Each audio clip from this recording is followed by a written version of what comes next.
আমাদের প্রভু এক, এক নবীর উম্মত, জীবন বিধান এক, ওই শিবানী কোরআন।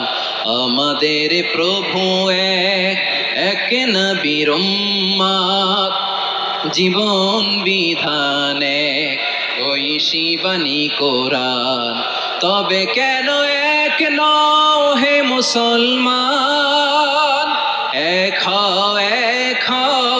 করিয়া হবান। বাইতুল্লাহ এক, আওয়াজ করে বলো আমাদের বাইতুল্লাহ কয়টা? বাইতুল্লাহ এক, মদিনা শরীফ এক, ওহদ পাহাড় এক, বদরের মাঠে একটা তো জীবন আর মরণ যে একটাই, একসাথে মিলে মিশে একটাই প্রাণ। তবে কেন এক নও হে মুসলমান, এক হও করিয়া হবান। সবাই মিলে আমাদের প্রভু এক, জীবন বিধান এক, ওই শিবানী কোরআন। একসাথে আমাদের প্রভু এক,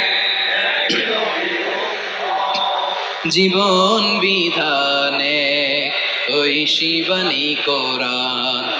তবে কেন এক নও হে মুসলমান, এক হও করিয়া হবান। আওয়াজ করে পড়েন আল্লাহু আকবার। আমার কলিজার টুকরা পেকুয়ার ভাইরা মাশাআল্লাহ এখন অনেক শান্ত হয়েছে। বলেন আমরা কয় উম্মাহ? এই যে শাহাদাত সাব্বাবা আঙ্গুলি উপরের দিকে উঁচু করে আওয়াজ করে বলো আমরা কয় উম্মাহ? আওয়াজ করে বলো আমরা কয় উম্মাহ? মাশাআল্লাহ আমরা এক উম্মাহ, এক উম্মাহ আমরা। খবরদার, গোটা বিশ্ব আমাদের এই আঙ্গুলি দেখেছে আমরা এক উম্মাহ। শুধু আমরা এক উম্মাই না, আমরা এসেছি এক উৎস থেকে। কয় উৎস? ফ্রম অ্যাডাম এন্ড ইভ, আদম এবং হাওয়া, উনার সন্তান আমরা। তার ছেলে মেয়ে থেকে, তার ছেলে মেয়ে থেকে, তার ছেলে মেয়ে থেকে আমি। তার মানে রাস্তাঘাটে এদিকে সেদিকে যাকেই দেখি সে আমাদের এই বিরাট পরিবারের কেউ না কেউ। চিল্লায় বলেন ঠিক কিনা? এই যে যারা বসে আছে আমরা কোনো না কোনো ভাবে তো আত্মীয়, কি বলেন? কারণ আদি পিতাকে সবাই বলে না, আদি পিতাকে, আদি মাতাকে হাওয়া আলাইহিস সালাম। তার মানে আমরা উম্মাহ এক, আমাদের উৎস মানে এক অরিজিন থেকে আমরা এসেছি। সূরাতুল হুজরাতে আল্লাহ চমৎকার ভাবে বলেছেন। এবং এই আয়াতটা দিয়ে 2022 সালে ফিফা ওয়ার্ল্ড কাপ কাতারে শুরু হয়েছে। দেখেন কাতার কি স্মার্টলি গোটা বিশ্বকে এক উম্মার কনসেপ্ট দিয়েছে। সুবহানাল্লাহ পড়েন।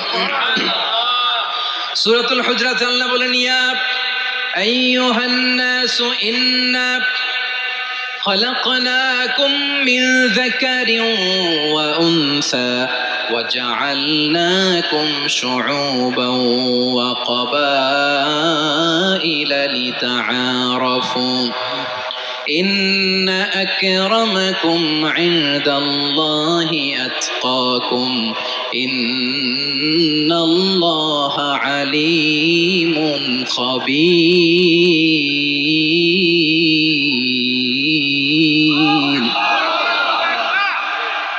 আল্লাহ বলেন ইয়া আইয়ুহান নাস ইন্না খলাকনাকুম মিন যাকারিন ওয়া উনসা, ও দুনিয়ার মানুষেরা শোনো, তোমাদের সবাইকে সৃষ্টি করেছি এক পুরুষ এক নারী থেকে। আওয়াজ করে বলতে হবে পুরুষটার নাম কি?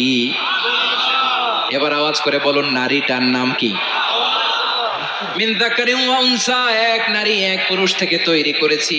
যাতে যাতে দলে দলে তোমাদেরকে বিভক্ত করেছি, যাতে একে অপরের সাথে পরিচিত হতে পারো। So may you interact each other. বিভিন্ন দেশে বিভিন্ন দলে তোমাদেরকে বিভক্ত করেছে যাতে ইন্টারাকশন হইতে পারে, তাআরুফ হইতে পারে। লিতাআরফু, যাতে তাআরুফ হয়, পারস্পরিক পরিচিতি হয়। তাহলে আমাদের অরিজিন এক। এই আয়াতটা যে কত powerful. This verse addresses the entire human being. অনেক আয়াতে আল্লাহ বলে ইয়া আইয়ুহাল্লাযীনা আমানু, ওহে মুমিনরা। অনেক আয়াতে আল্লাহ বলে ওহে মুসল্লিরা, ওহে মুমিনরা, ওহে বিশ্বাসীরা। কিন্তু এখানে আল্লাহ মুমিন মুসল্লি আস্তিক নাস্তিক ভেদে সবাইকে একসাথে অ্যাড্রেস করেছেন। আল্লাহ বলেছেন ইয়া আইয়ুহান নাস, ওহে মানব সকল। He addresses the entire human being regardless the colors, the races, the languages, the ethnicities, and reminded us we all from one origin.